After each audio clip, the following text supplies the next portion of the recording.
Hello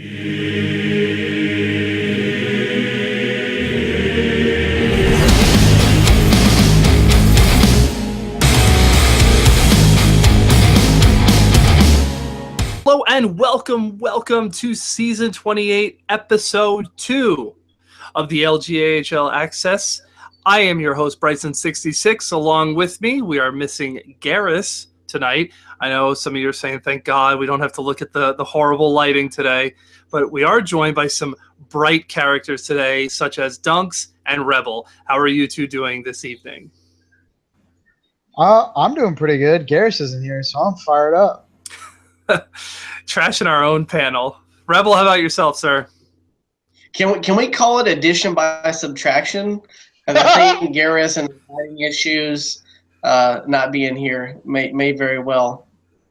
It's a little fuzzy on my screen, but what does that say at the bottom of your for the audience at home, obviously? Oh, this right here? Oh, that says Garrus equals lumbersexual poster boy. Can you explain what? Yeah, can you explain what that means to the community? He's a big flannel fan. He's got the scraggly beard, and he doesn't have the man bun. I'll give him that, but he does wear the stoner beanies. And while he's not here to defend himself, I had to take a little jab. Of course, kick him while he's not around. I'll be taking jabs the whole night since he felt the need last week. So hey, that's what I like. Good old fashioned jabs. Yeah. So week 2's in the books. We've got a great show ahead. Awesome show. A great interview today.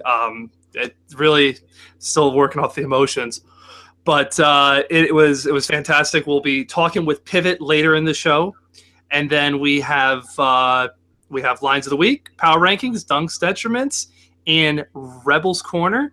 All good segments coming up in just a bit here. Week 2's in the books. How was your week, guys?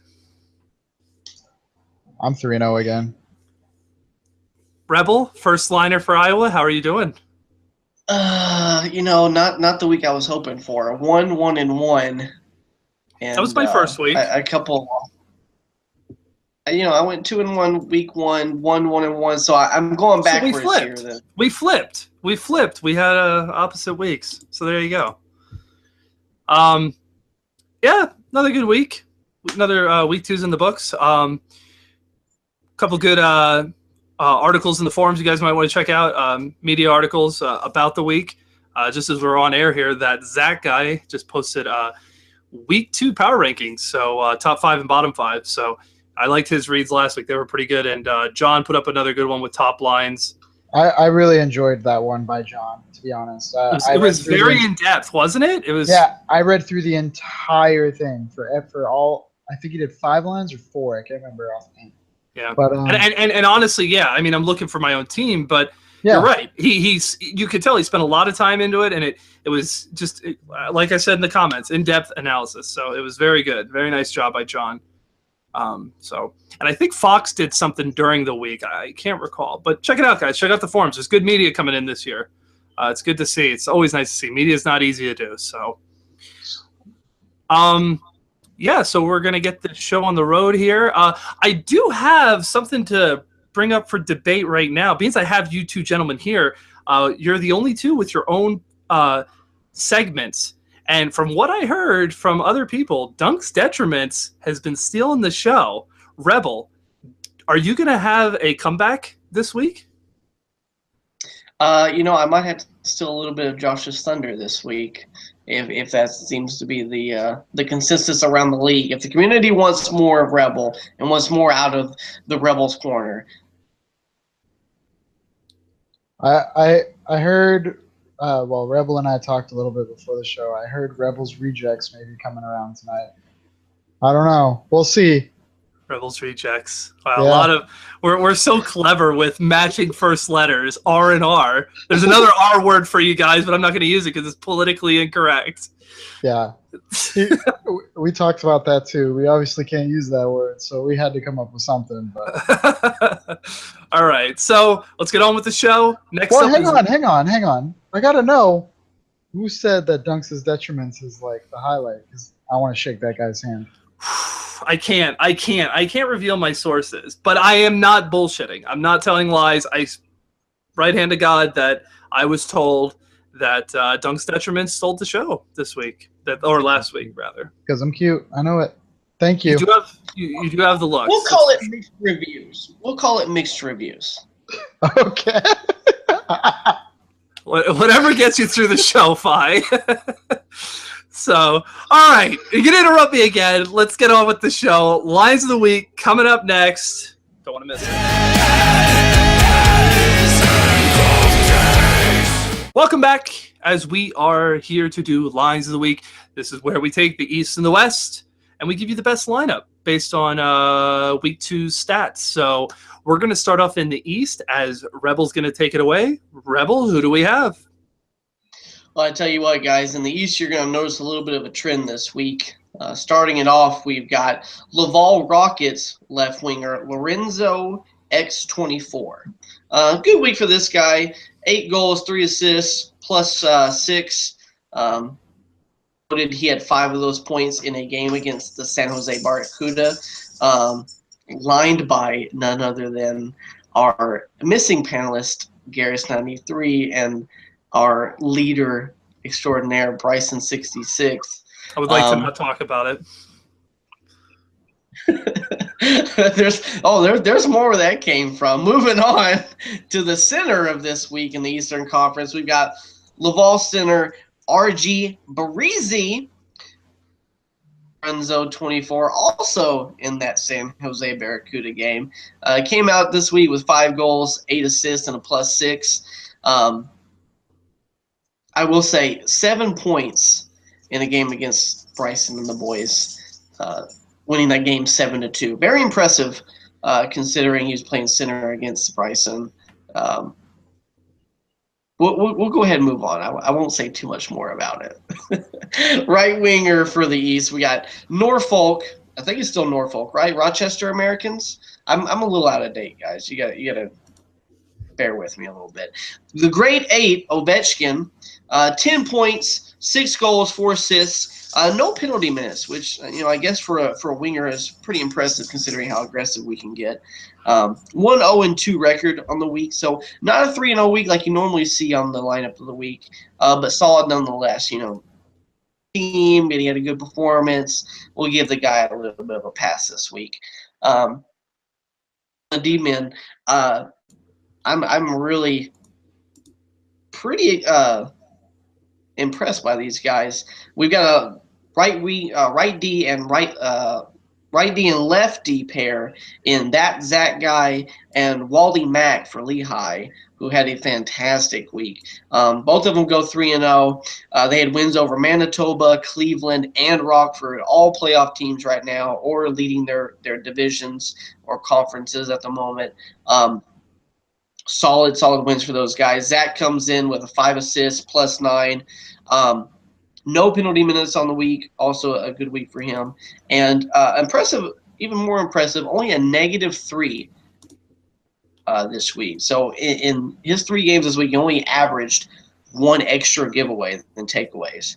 So when your D-men are doing that and taking the puck away instead of, just lousy breakout passes that get turned over or holding on to the puck too long, Zach, he's moving the puck efficiently, and that's what you want to see out of your D-men. So good on you, Zach, right D, Eastern lineup there, right there. And then his D-man partner, Wally Mack, only 2 assists, also with the plus 9 in the 3 big wins this week. But you can't skip over him with a week like that. So those 2 get your D-man lineup of the week, and then you got to go to the goalie. I mean, Darcy Kemper, as he graciously let me know on the forums last week, is how you pronounce his name. He went 5-0 with 88 saves, 93.2 save percentage, and only a 1.17 goals against in those games with that D pair. So those 3 guys clicking on all cylinders these games this week. So good on you guys. That's your East lineup of the week. Very Laval and Lehigh Valley. Oh, we got an echo. That's not good. Very Laval and Lehigh heavily favored lineup this week. Both teams had to put in solid weeks. Yeah, you keep reminding me of that loss, Fi. I don't like it. It's the only loss we had in the CUDA this week, so it was brutal. But yeah, very solid lineup. Breezy and Lorenzo had a very solid game, and those are some impressive numbers on the takeaway giveaway ratio for the D pairing on Lehigh. So good job to them. And Darcy making it on the second week. He's gonna keep fighting for that title all season long. Dunks. Who do we got in the West? So, the West. We're going to start it off with probably one of LG's best-looking members. I'm fourth line worthy, went 3-0 this week with a solid 15 points. He did beat he did beat a team that honestly isn't so good with Springfield. They crushed them 9-0. But nonetheless, he had 8 goals, 7 assists, and was a +10. A familiar face from last week as well. OCB Bombay went 3-0 this week with wins over Albany and Rochester. 5 goals, 4 assists, +5, 2 PIMs. I'll be honest, he's a Frenchie, but he sucks. He sucks. Send more third lines. Yeah, send more for third lines, please. OCB bomb bitch.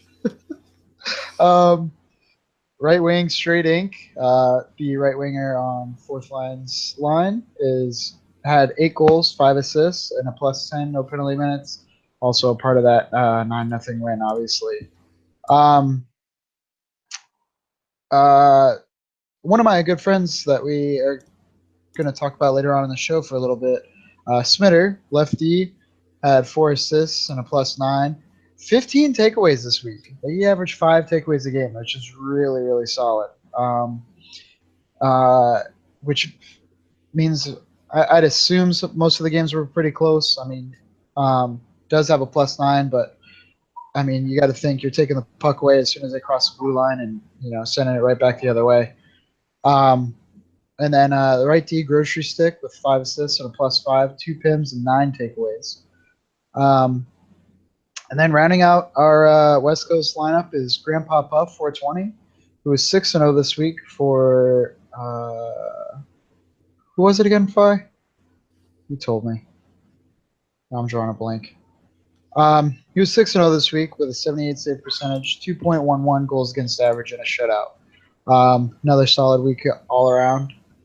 I gotta say, to go back to the East for a little bit in the lines of the week, there weren't a lot of good right wings in the East. I don't know if that's just what's going on over there or something, but I didn't see, and correct me if I'm wrong, anyone that went 3-0. A lot of people were close. A lot of people had some good stats, but Ovechkin kind of he got his team 4 out of a possible 6 points with 2 overtime losses. So I really want to highlight him. He did have a solid week despite getting 2 losses there. And, you saw some people kind of repetitive from the same team, same lines.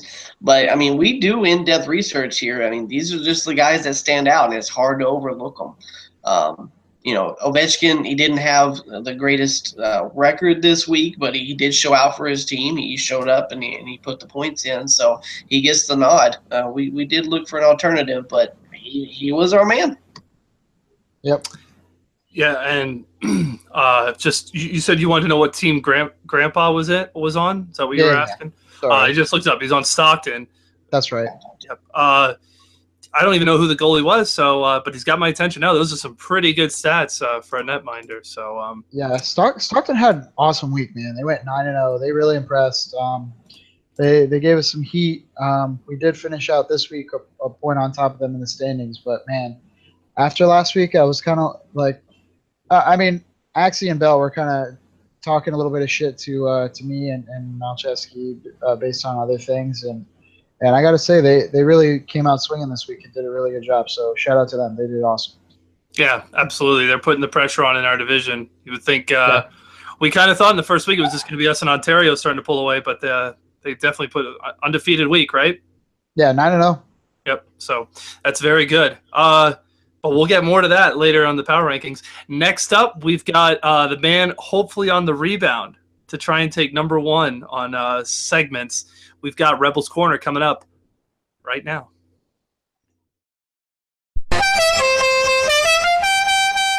Hello, hello, and welcome back as we are here for Rebel's Corner. Rebel's Corner is done by none other than, well, Rebel.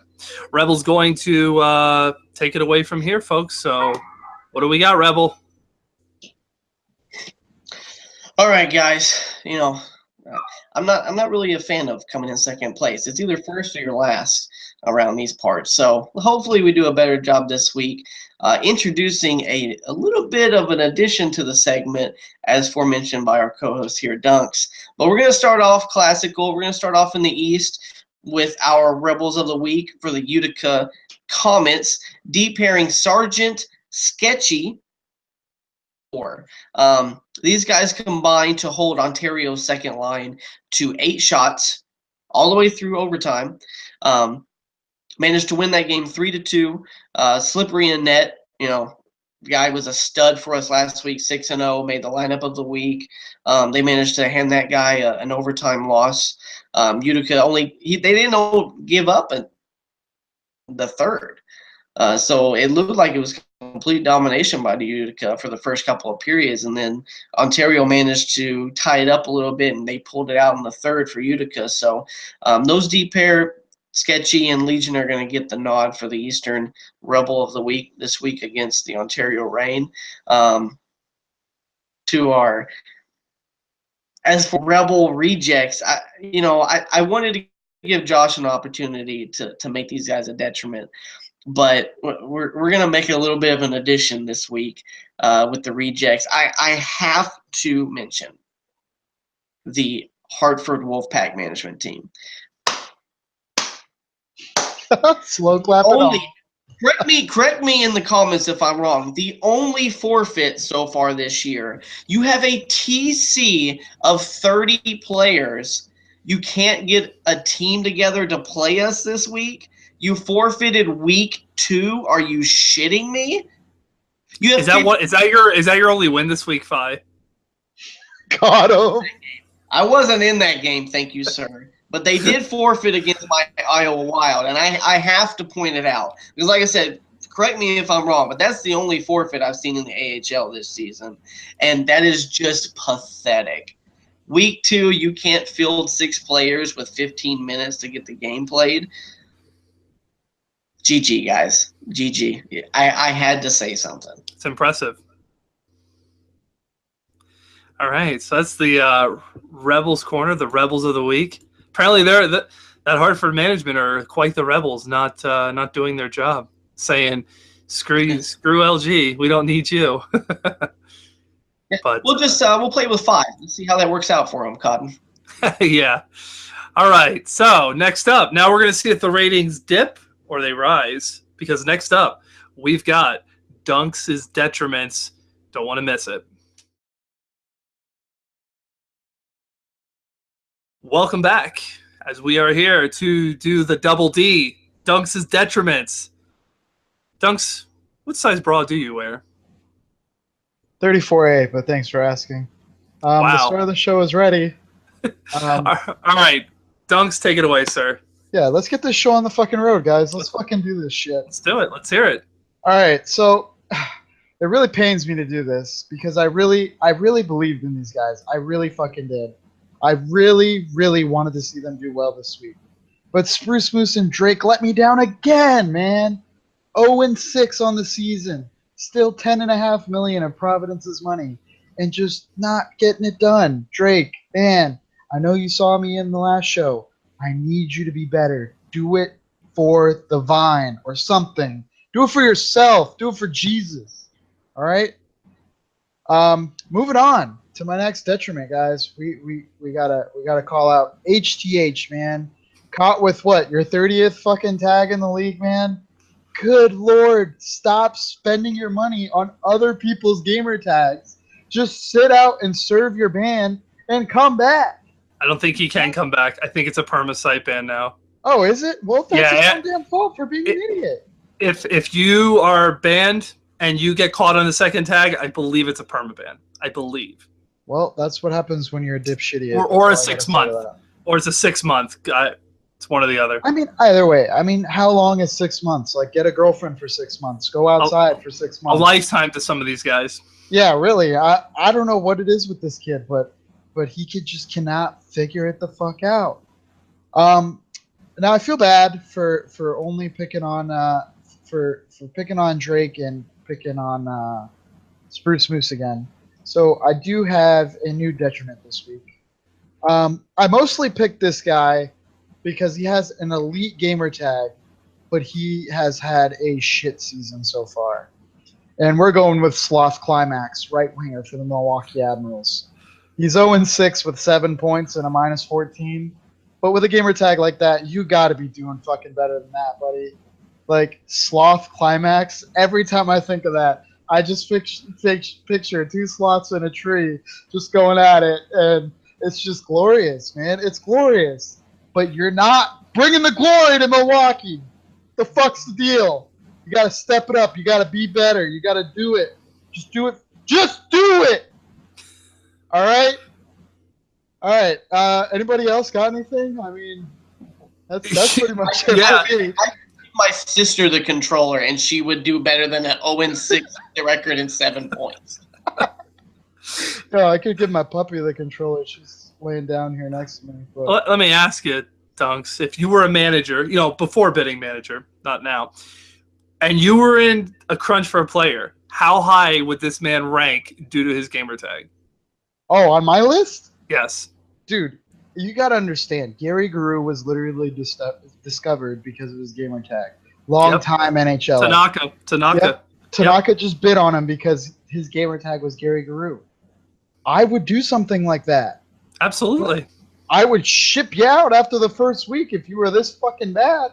I mean, I'm not going to sugarcoat anything here. I need you to be better, Sloth Climax. I'm looking for it next week. I'm going to look at you, Drake, Spruce Moves, and I hope you guys do better. Rumor has it. I know you're going to see this. I know you're going to find a way to watch this video. I've played with you in club. You're a decent guy. Just, stop being a scumbag. He'll see it on YouTube. He's not banned on that. Oh, yeah, that's true. Shit. So, yeah, I mean, the rumor has it that Spruce and Drake loved the airtime and loved being mentioned so much that they purposely tanked this week. That's the rumor mill I'm hearing. I mean, if they want to be on the show, just let me know. I can get them on here. Let's relax. Whoa. I'm the star of the show. I bring the ratings. We're going to do what I say, or I will be gone. Just take it easy, all right? I can't lose my best star. Right. Oh, God. All right, we're going to end this atrocity and move on to an interview with Pivot. Oh, no. It's interviews. That's right. Yeah, interview with Pivot. It's a great one. Awesome. I loved it. Great guy. Hope you guys enjoy it as much as I did and everyone else. Don't want to miss it. Coming up right now. Welcome back, as we are here joined by a very special guest today. One that him and I we started out on the right foot. I'm pretty sure he said, man, I'm excited to have Bryson down here with me. A great BOG, a great man to the community. We have PivotGivinner on the show today. Pivot, how are you doing today, sir? Well, they call me special. Which special is it? Like special ed, or am I good here? Like mom special? Does your current picture that you have portraying yourself, is that close to you? I played the fifth because I'm actually having a drink right now. So, no. For those who aren't aware, that's actually the drunk pilot from Independence Day. Great movie, by the way. Absolutely. And the piles and piles of people around LG who don't know how to read seem to mistake the V in my name for an L. So I thought I'd just have a little bit of a jokey moment with that. Gotcha. You could have made the claim that I don't know how to read at times either. So it just seems like to be a forte when you're on LG. Yeah, there's only so much I want to admit to right now. So. All right. Well, let's get to it. We have 5 questions for you here. First one, being listed as a bog in both NHL and AHL, do you find being a staff takes up a lot of your time? Can I phone a friend on this one? No. I'm listed as a dual bog, but essentially the NHL role is more just kind of support. I'm there for if they have big decisions where they need that extra vote kind of thing. I mean, Josh and Shorty know what they're doing up there. They've got things handled. Winston's with them too. So having them tailing Brody is, I don't even have to really worry about very much with the NHL. On the AHL side, I'm a little more comfortable. I know the players, I know the GMs, I know the system, right? Like the times are better for me to be around for people to ask questions, things like that, game time, emergency questions and things. So it's time consuming, but again, the NHL side, like I said, I don't do a whole pile. It's more support role. The AHL side gets busy at times. Week 1 was horrific, just with it's week 1, right? New game, new season. Yep. New GMs. Some guys don't know certain rules. Guys coming back have new rules from how many seasons ago that they don't remember. Things like that. So it gets shitty at times, but overall, I think everybody handled it quite well. And coming into week 2, we're just back to normal, I guess. Just approving trades and dealing with the few complaints that are hanging around.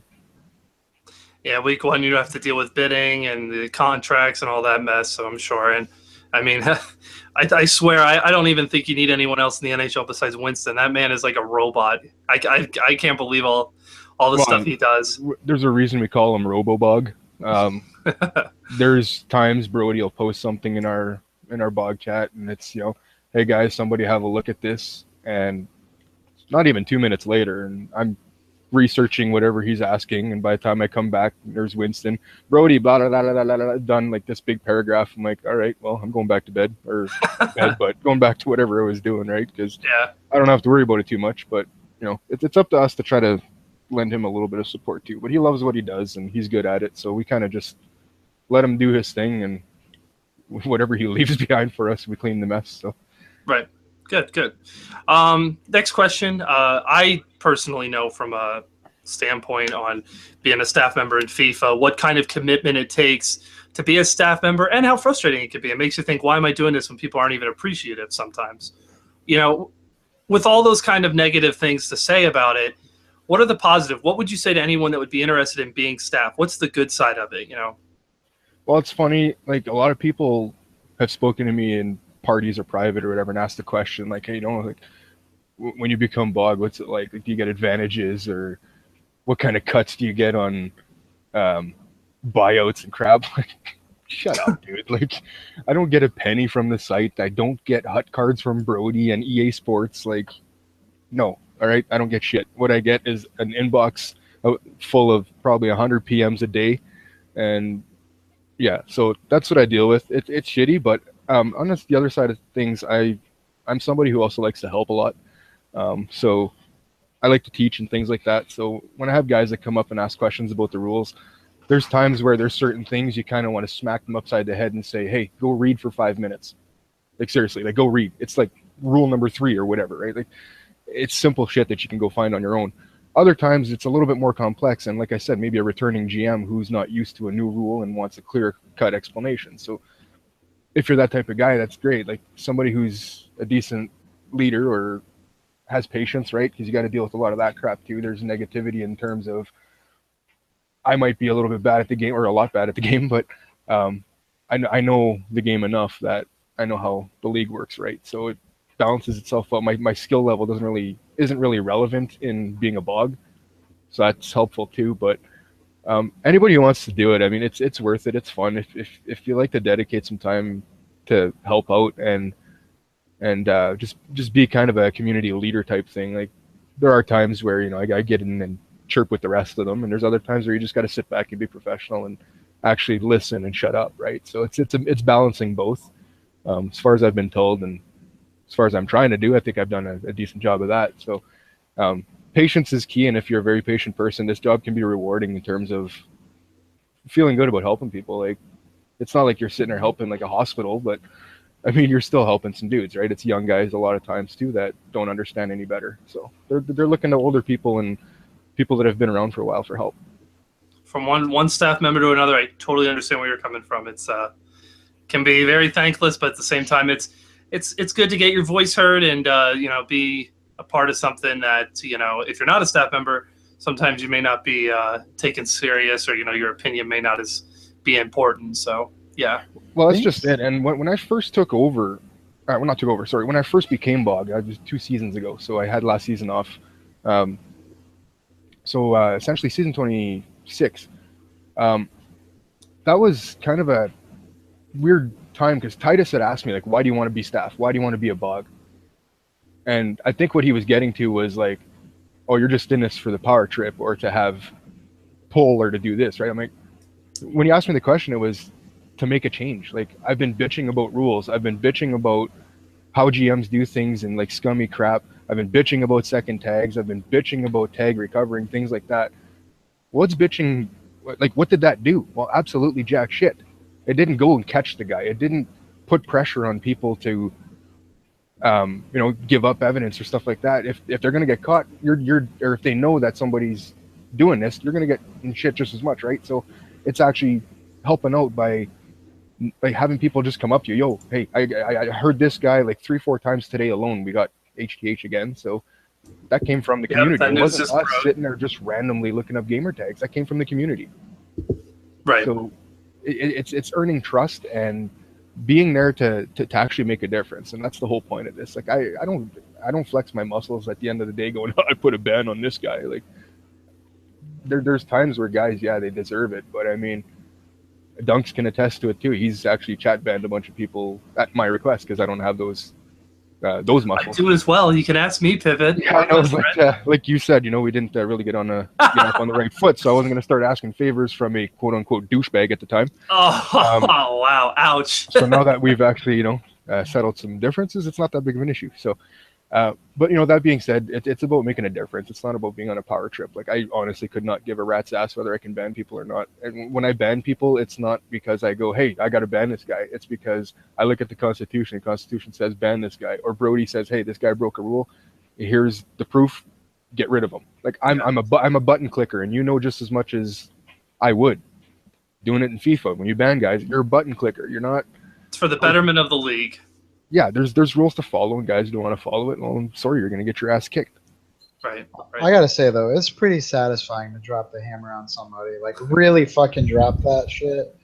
Especially there's times when it's somebody comes in and drops an N bomb or just like completely, not a chirp, like an actual stupid thing that shouldn't be said. Yeah. And you just want to boot fuck him to the moon and forget about him. Like, those are moments where it's great. Otherwise, I mean, I don't get those powers, so that's up to you guys. But I only send pictures and say, hey, this guy, does he deserve it or not? Next thing you know, boom, it's whether it's done or not, it's up to the admin. I mean, I leave you guys do the site stuff. I just deal with the LGAHL stuff. Right. Yeah. Well, like, I don't want to make it about another league, but like in LGFA, there's certain people where they act like assholes, they act like shitheads, they act like they can't be touched. Bryson can attest to this. We'd have managers who would blatantly break the rules because they think, we'll get away with it. Nobody's gonna notice. We had one guy, I think he correct me if I'm wrong, Chris, he quit or stepped down and then he changed his gamer tag to a silver account and then put his gold and silver account in the same game, having his brother play on that attack. Like, and he got caught. It was the stupidest thing I've ever seen in my life. And I'm like, what the hell was this guy thinking, honestly? We actually had a guy who played someone who wasn't even on his roster. The proof was there. Even the player himself, I invited him and said, hey, were you in this game? He goes, yeah, I was. So we had all the evidence. I invited the guy to the party. I thought if he admits it, I'll give him a season. If he doesn't, I'm giving him 2. He flat out ignored it. I said, listen, the guy came to me and told me that you did it. No, I didn't do it. I said, well, I'll see you in 2 seasons. No, I don't think so. I think I beat all that stupidity combined, to be honest with you. And my story for the day, for the whole bog banning thing, and I'll make it quick. 2 words: cryptic nerds. I'm sure everybody's familiar with the cryptic kids in the CHL, the Shocks and everybody else, and I don't know all their stupid gamer tags. But anyways, we're in the World Junior Championship. Well, good old Pivot the Bog gets assigned randomly because he's a shitter. And it just so happens that this team needs a shitter ECU. Hey, in comes Pivot. Let's go. well, this guy can't connect, and one of the cryptics is freaking out because he can't connect, and then the boss hog of all the cryptics goes, oh, well, that's okay because so-and-so is just going to log on to so-and-so's tag and we'll be all right. Hey, dum-dum, there's a bug in the party. Didn't even think twice, didn't realize nothing. And all of a sudden at the end of the game, well, hey, Titus, blah, blah, blah, blah, blah, blah, blah. Oh, okay. Steal boot. It's done. I get a message back. It's like, did you rat us out? Like, you ratted yourself out, dumbass. That's hilarious. I'm staff. Like, I have to report this. Like, I don't care if you're on my team or not, dude. Like, bye. That's almost as stupid as the Stiffmeister on stream with Territor, and them openly admitting on a stream that they were second tagging. You remember that? You remember that, Josh? Right? Yeah, those guys were incredibly stupid. I remember that actually because the NHL came to the AHL blogs and asked our opinions on that specific issue. So that's too funny. I've also become since Kippy's not around, I've become the official French liaison for the blogs. So nice. Kippy was a good man. I love Kippy. Yeah, I guess he's busy. So yeah, he's a character, that's for sure. So good dude. Yep. Third question. A little bit of get a little humor in your questions here. Do you think your time as staff has prevented you from getting the big call up to play on Smitter's Wolves? Are you too busy with staff to GG at NHL to get the call up? Well, I don't know. I'm Jesse doesn't like me very much, and Jesse's Smitter, so he's just, I don't know, he's got this thing against me. No, I'm kidding. No, Jesse Smitter's a good dude. We get along great. I'm just really out of position, to be honest with you. And I should have probably stayed signed up as a goaltender because I honestly feel I'd probably be playing with you boys right now. Not necessarily on your team, but I just mean in the A. There's a couple offers that came up and that realized I was a winger. So same with Smitter. Speaking of which, I think he was hoping when I was getting randomly assigned that I was still at goaltender. So it sucks for him because he's not really getting the best winger. I don't expect to call up at wing, to be honest with you. Maybe in a summer season, but no, he's a good dude. I like to kick him in the nuts sometimes, but we get along well. We're both like trucking industry backgrounds, so we have a lot of talk about trucks and stuff like that, and we got along great. So it's fun to be on a team at least with somebody you get along with. Just a nub like me is just like all the other TCs just trying to find some playing time after 11 seasons in the league. Oh, jeez, that's so sad. We're gonna start an article for that. Starting a GoFundMe. We need to start some kind of like put a wanted poster up. Needs home. Get Piv an agent. Yeah, Smitter's a good dude. I like him a lot. He's a very experienced manager, and it goes to show it based on how he presents himself and acts around in the league. So, but he also knows a lot of people, so it's absolutely that's a good thing, right? He's been around forever. He knows NHL guys. He knows the CHL guys because he plays with everybody. Like, you go play club, and he's not always with the team, with the Wolves, or with his little circle of 8 friends or so. You see him with randoms. Like, he'll go to the CHL chat box to grab like a defenseman and a goalie or something. Like, he just wants to play with everybody, and that's what makes him a good GM and a good dude. Absolutely, I agree with that. Next up, Peter actually asked me to be his GM this season. Wow. Or his AGM, and I was like, I'm gonna have really shitty availability, and I was like, I'm really not worth it. And he was like, I understand.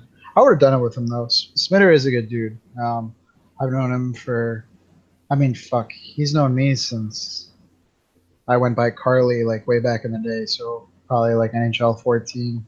Yeah, he's an awesome dude to play for. So yeah, it's pretty much around the time I met him. I was playing a lot of late night games with Young and the Pimp and a couple of those dudes back in the day, like NHL 13 or 14 as well. Same thing as Dunks just mentioned. But I remember playing a couple games with Smitter back then.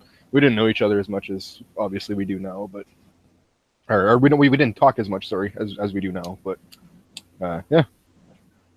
And, we'll see one day. Maybe I might get my GG a little bit enough to get somewhere. All right. Well, we'll be keeping a close eye on that. Yeah. Question 4. As his departure saddened Dunks and myself, we've known Titus for tremendous amounts of time. Great guy, great staff member, definitely knew what he was not only doing, but was so involved and had any question you had, he always had the answer for it. That's what I liked about Titus. Him and I went back even to League Arena days when I ran the FIFA League over there as well, and he assisted me all the time. Dunks and I are definitely proud to call him our friend. But what are your thoughts on the AHL? Obviously, Brody's sort of taken the reins since Titus has left. But do you think now? I guess you better watch your words. If Brody's watching. But what are your thoughts on the AHL since Titus's departure? Good, bad? Maybe something different happened than when he was here. The key word is unchanged. It's a huge loss, yes, but at the same time, it's not a loss. A lot of people think that Titus is gone. Like, it's not goodbye with Titus; it's see you later. He is coming back. He's, it's a vacation from his position, and anybody who's been doing it as long as he has, I'm surprised Brody hasn't taken a hiatus either. Like, he did at one point.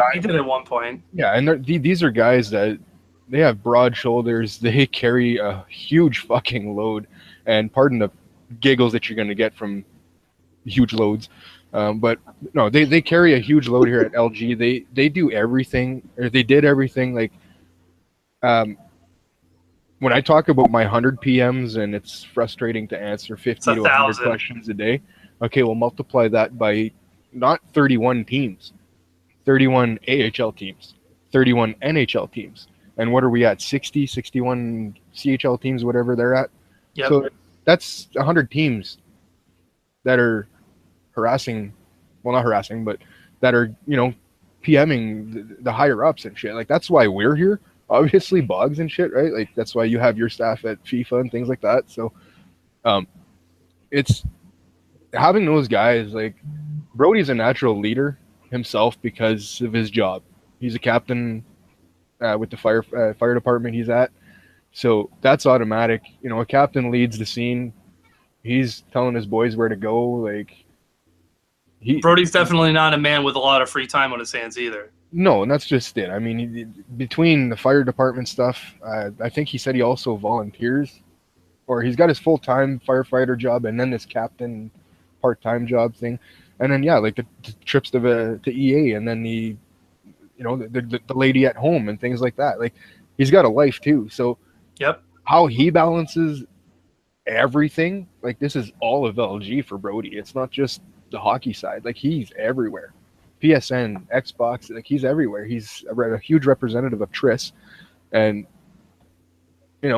Tris needs guys like that. And losing Titus, again, it's not a loss. It's temporary, obviously, but yeah, it's a matter of bounce back, right? So for the AHL, part of the Titus's plan was to bring me back, and I was fully willing to come back. I just took the one season off to help the lady at home and that. So part of his plan was to bring me back because I had experience. I knew the GMs coming in. I knew the staff that was already there in Zero Crash and Soapy and everyone, our Swiss who's still with us and that. So it was experience, right? I've dealt with everybody, so why not?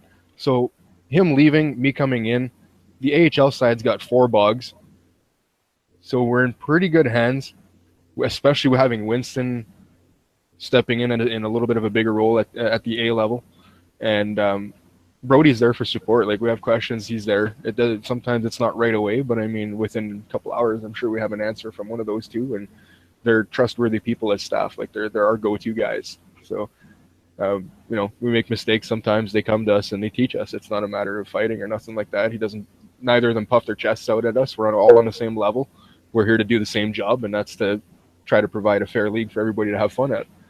So Titus gone, yeah, it's terrible. It sucks. He's a good friend, but he's still around. He's playing. He's only a party invite away. He's only a Discord message away, right? So, I mean, he's helped me out a couple times where, hey, dude, remember we've done this in the past? Is, whatever. It's like, well, maybe you should read this section. And he's guided me to a few, not decisions, but just in the right, pushed me in the right direction to find what I needed, right, to research things. So he'll always be there, and he's in the background. He knows what's going on. He's not hiding. He's wide open. He comes out and says hi sometimes. So it's a loss, but it's not devastating. I mean, the world still turns without him. Definitely a much deserved break for him. That's for sure. Yeah, and he needs that shit. Like it's personal time. Like I mean, I took my one season, and I wasn't even staff for the whole time. Like I was staff one season. I GM'd 5 seasons. Aside from that, I had fun for 11 seasons. But I took my break, and some people have theirs. Have their time to take theirs. So it's his right now, and I hope he's doing exactly what he wants to do with it, because it's, well, like you said, well deserved. And when he comes back, I hope he's just, refreshed, and it's like he never missed a beat. So we look forward to having him back. He's a key cog to the system. Absolutely, Titus will. Titus is definitely missed. It's nice having him around. Just being his presence in general. So yeah, like I said, it's good that it's see you later and not like rip. Right. Yeah. Absolutely. Of course. This last one, you and I talked a little bit about before we went on the air, and one thing, Pivot, what I've learned from what little time we've talked so far today, you're a very humble person. You definitely, on the events with your wife and her acute liver failure, that has been a 2-year battle from what you've told me. It's the kidneys, but yeah. Sorry, kidneys. No, I apologize. It's okay. It's what was very what inspired me a lot was you even said, I don't want to spend much time on this. I don't want to play the woe is me, and that's very honorable. I plenty of other words I could ramble off about it, but it's pretty amazing to see everything that you and your wife have went through with that, and you still want to just be done with it and move on. But I just wanted to take the time to best wishes to your wife, and as you told us before the show, she's doing well, and that's good news. I know you said you wanted to drive home a few points on that. Yeah, there's there's a lot of people that are asking that. So I know there's like Silveri, and that's been close to everything. He's been asking questions almost daily. So no, it's been a roller coaster, obviously, but I have to remember too, and everybody else has to remember, like, it's not me going through the stuff. It's her. So a lot of people, sorry dude. Like, I appreciate that stuff, but it's not, we don't need the sorries and stuff, like the pats on the back. That's all cool and stuff. But honestly, what I'd like to really do is just help raise awareness for the situation. It's like anything else, cancers and stuff like that. Things like kidney failure and other diseases kind of get pushed off to the wayside, right? Because like the big C word's terrible, because it is. I mean, I've lost family members. My wife's lost family members to cancer and stuff. And I think everyone has somewhere. We have our own, and we have our own members here at LG who have fought the battle and have succeeded. So it's it's terrible. It sucks. It's somebody who, like, your kidneys, you don't realize how important they are. And when people say, like, take care of them and don't eat salt and don't do this, like, there's a reason for it. Like, for her, it's unfortunately diabetes at 28 years, I think, with diabetes. And that'll take its toll on anybody's body, because that's a lot of, ups and downs with insulin and sugars, and levels are, sugar levels are up and down. Things like, you have a lot of damage being done. You have to be careful your diet and stuff like that. And if you're not, I mean, things happen. So for her, it's the amount of time that she had type 1 diabetes, right? Like, she's been on insulin since she was 6 years old. She's 33 now. So that being said, her body got the shit kicked out of it over those 20 some odd years, and the kidneys just decided to say enough's enough. So with that comes a lot of sickness, because what your kidneys do, I mean, obviously most people know it's help produce urine and things like that, right? So they filter the shitty stuff out of your body, and that's what your piss is. So when they stop working, basically everything's staying in your blood. So you got toxins going all up and down your blood. So imagine having the worst, like, I don't know, the worst hangover you can ever fucking think of every day, for every hour, for every day of your life. You're hungover. You feel like shit, like you drank fucking 226ers of tequila or something. Like, the worst fucking hangover. Picture that shit. The puking, the headaches, the fucking not even being able to move your toes because you're ill. So that's what she deals with and shit, like, or dealt with. So now that she's done this, it's called hemodialysis. There's two versions of dialysis in terms of kidney stuff. There's one that's called PD. That's a whole different ball game. But her, it's the hemodialysis. So she has a port in her jugular, which is in the neck. And from there, it's a catheter that sticks out, plugs into a machine, and it actually takes the blood out of her body, filters it through this machine, and puts it back into her body. So it's basically not a transfusion, but it's almost to that effect, right? Like it's literally taking the blood out of your body, a cup and a half at a time, and just filtering it. So it takes all the toxins out. It takes all the excess potassium and stuff like that. This super sophisticated equipment, and it's amazing. Costs a lot of money, but for us, we're in Canada, so thank fucking Christ for our healthcare. The machine doesn't cost us anything. To compare it in the States, if we would have lived in the US and this would have happened, my wife's treatments would have cost us $75,000 a year. Jesus, that's insane. That's medications included and whatever else or not the medications, but the medications used for the treatments, but it doesn't count any medications off to the side that she needs. So here we're in Manitoba, the province covers it. So we've got a machine, like I said, off air a while ago. I thought I was kind of worried it'd be humming in the background, but it's actually running right now. It's producing right now. It's taking water from our normal tap and mixing with a solution that's in this. It's like a saline pouch. It's 60 liters basically, and then that's what basically flushes her blood.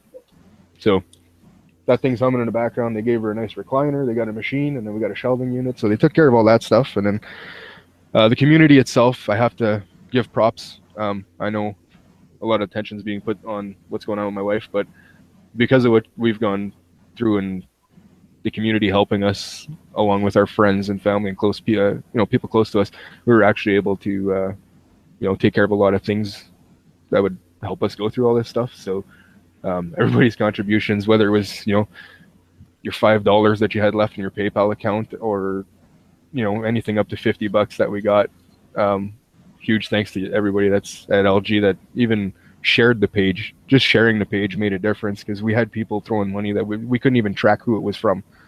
Don't even know people in Florida, and then all of a sudden there's a donation from Pensacola or something. It's like, who the fuck's that? I don't know, but it was shared. Okay, well, that works. Thank you. Holy shit. And then US money is like platinum up here, so yeah. But there, and there's another guy. I'll keep him anonymous. If he wants to come forward and say his name, he can. But I actually had somebody who lives here in Winnipeg, the Winnipeg area in Manitoba here, step up and actually go get his blood tested to try and donate a kidney. Wow, that's awesome. So that guy really, I can't wait to meet him, because we're actually going to hook up and have a lunch or steak or something at some point. I just want to meet the guy, but that was huge in itself. So people care, man. So yeah, it's all the chirping. It's fun. It's an internet game and stuff. It's all good, but there's times where you could really see when people have a heart. So it's an unfortunate event, but what's fortunate about it is how a community of just people that play NHL come together and do such a great thing. And I thought it was pretty neat how everyone, did what they could. Well, like you said, shared, or $5, whatever they could do to help out. And that's awesome. And, I think I speak for everyone here on the panel that we're glad to hear that she's doing better and everything's going well for you. Yeah, so far so good, man. I mean, we had we were close to a transplant and that, but we had some setbacks and that. So that didn't go through, but she's got, I think, a lineup of 2 cousins as well as 2 family friends that are willing to donate. So we got 4 people lined up. They start testing in December, 2 of them, because they can only do 2 at a time due to the cost and the amount. Manitoba, for Manitoba is like a state to us. It's a province. So here most the province with the highest volume of people that have kidney issues and diabetes. So it's not uncommon here. So when Manitoba actually goes through the most kidney transplants and stuff like that. So it's a big deal here. It hits close to home because it's a big deal throughout the whole province. Yeah, I feel it's close to everybody, Pivot, and my prayers and good vibes are being sent your way, and we hope everything goes well for you and your wife. Yeah, man, I appreciate the help and the time and the ability to plug it here too, because it's huge. Means a lot. So yeah, if you guys happen to you go to Tim Hortons or Dunkin' Donuts or something and you see that donation box, if it's for your local kidney foundation, just 50 cents won't kill you. So yep, absolutely, I wholeheartedly agree. So, but Pivot, thank you very much. That was wow, that got the emotions going. I appreciate you coming onto the show, man, and not only talking hockey but talking serious things like such as that, and we really appreciate your time here today, sir. Yeah, you guys grab me anytime, man. Anybody's got LG questions, hit me up. You got questions regarding my wife's condition and you want to learn more about it, hit me up. I'm on Discord, PivotGivinner, the number is 6848. So awesome. Thanks for having me, guys. I had fun. So yeah, anytime, man. Anytime, man. Thanks for stopping by. Appreciate it, buddy. Love you, buddy. Bye, Dunks. Love you. Bye, buddy.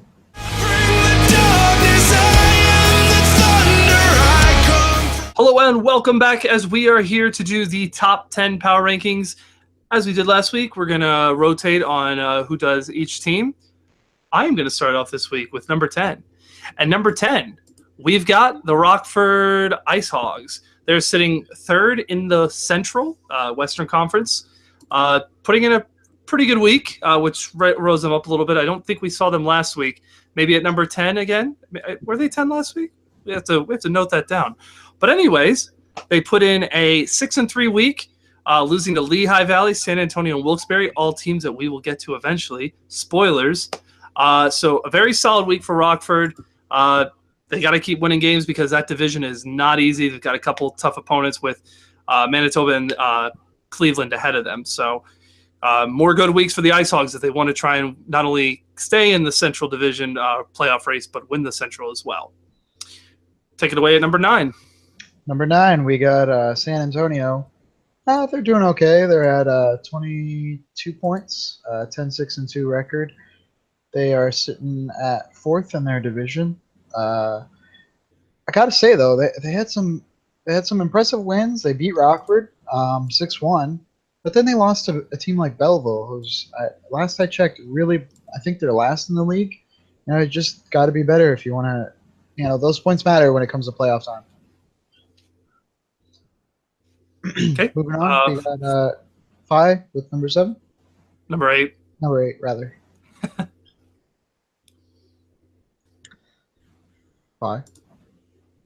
Phi, did we lose you? Oh no, I'm sorry. I was navigating. Number 8. Oh, how the mighty have fallen. Coming in last week at number 1, we had the Ontario Reign. Coming at number 8, they have fallen 7 spots. Don't let anybody tell you this show doesn't have influence. Okay, we put them at the top of our tier, and they got all first lines, and boom, 3-5-1 week for these guys. They had losses against the Binghamton Devils, Syracuse Crunch. Those Utica Rocket Comets I mentioned before, got shut out by Stockton, shut out by Laval, both teams with great weeks.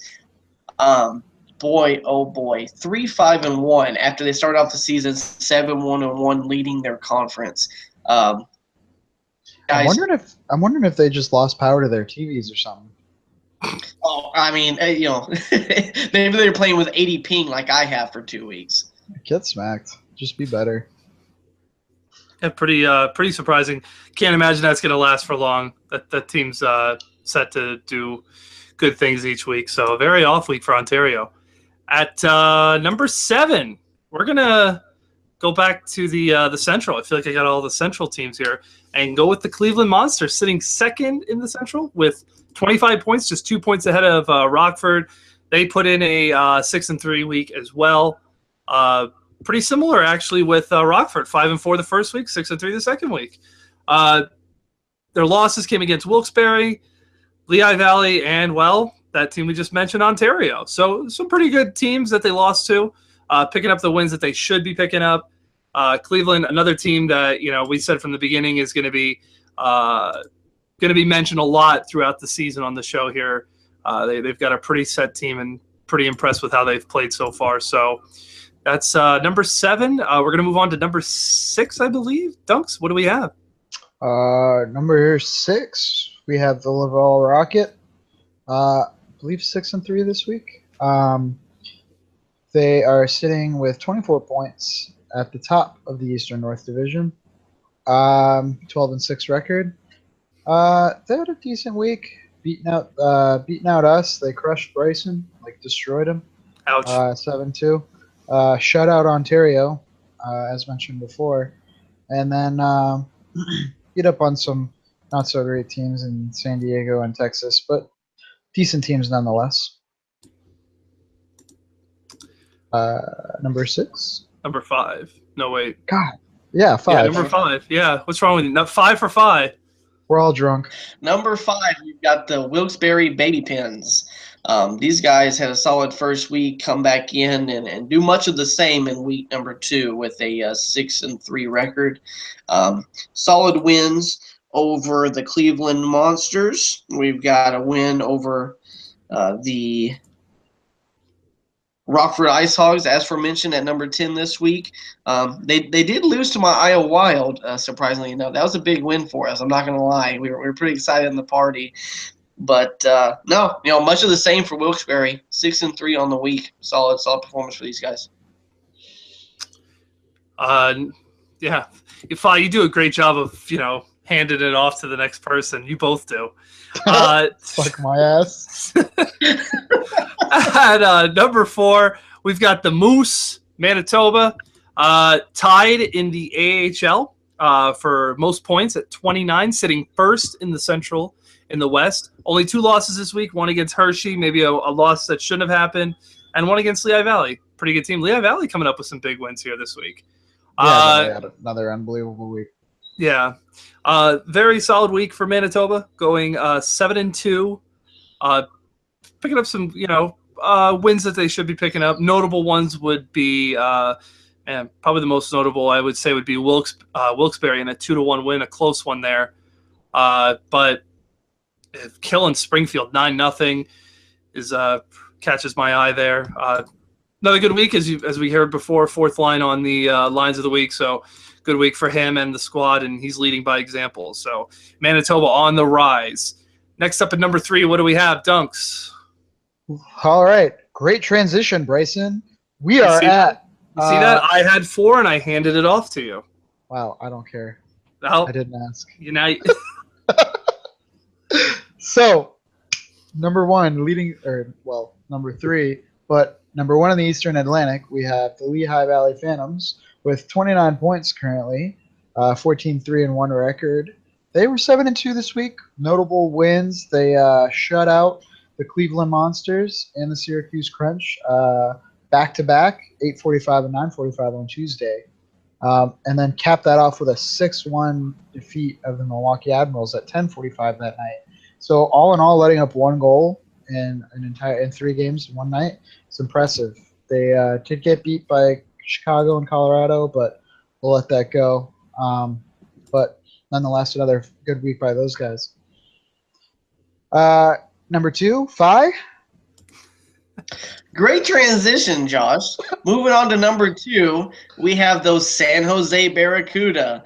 And boy, oh boy, almost a perfect week. 8-1 in week 2, if not for that Don't mention it. Don't mention it. It's been mentioned enough. We're just gonna keep this train rolling. Bryson's tilted. Except for that 7-2 loss. You know, actually really close games. 4-3 wins, 4-2, lots of 1-goal games. So much better performance from the goalie and the defense this week for the Barracuda, leading their division with 14 wins. Boy, y'all send them some more first lines. I want to see Bryson get beat up. Stop. No, because I'm on that team too, and I don't want to get my ass pounded. All right? That's going to finish it up for your number 2 team this week. Bryson, what do we have at number 1? Well, you know, I try to make some positive notes for the squad, and I just get shit on for it. But here we are with number 1. Thank you for the timeout. I got a shot there. Can't bring anything positive to San Jose. The nice product isn't there. Okay, go ahead. Are you done? Like, you know, the people want to know. The people are anxiously waiting. Who is number 1? Because number 1 isn't even atop of the AHL. Number 1 is, well, I guess maybe not such a surprise. They're a point back from tying the AHL for most points. It is the Stockton Heat, 14-4 with 28 points. A fantastic week. Doesn't get any better. 9-0. They came off a 5-4 week last week. Came out swinging, and man, they proved to be a dominant team this week. Beating Laval 4-1, Binghamton 3-2, Utica 5-3. Some of those noticeable wins there. Ontario 2-0 to finish up the week. Great week for Stockton. Got to give it to Bell and Axie. Great week for those guys. They've got a good squad going, and a very nice 9-0 week that'll put some good momentum into the squad moving here into week 3 of the season. So, yeah. Also, I gotta know, and someone just let me know in the comments of the show. Their other AGM, not Bell, but the other guy, his gamertag is spelled Krawch. Is that crotch? Like, is that supposed to say crotch? Can somebody please tell me? Because I gotta know. And speaking of crotch, it's kind of an inappropriate tag. I gotta shout out somebody. This guy, Az Kika. All right, look, if you outscore me another week and have another 3-0 week, I'm gonna report your gamer tag. I need you to lose a game. I'm trying to win an Eddie Shore here, and you're getting in my way. Wow, you're using the show all for the wrong reasons, there, Dunks. You know what? I abuse my power. I can tell. Yeah. So. All right, so that's gonna wrap it up, guys. Good show as always. It was fun. Yeah, Garrus wasn't here, so it went really smoothly. You need to stop. That's not nice. It's not nice picking on our panel members. Garrus is a good man. He does good things for us. Yeah, so another week in the books, guys. We'll be back next week. Week 3 is coming up. Good luck to all the managers. Dunks, Rebel, as always, thank you for being on the show. And we'll catch you all next time.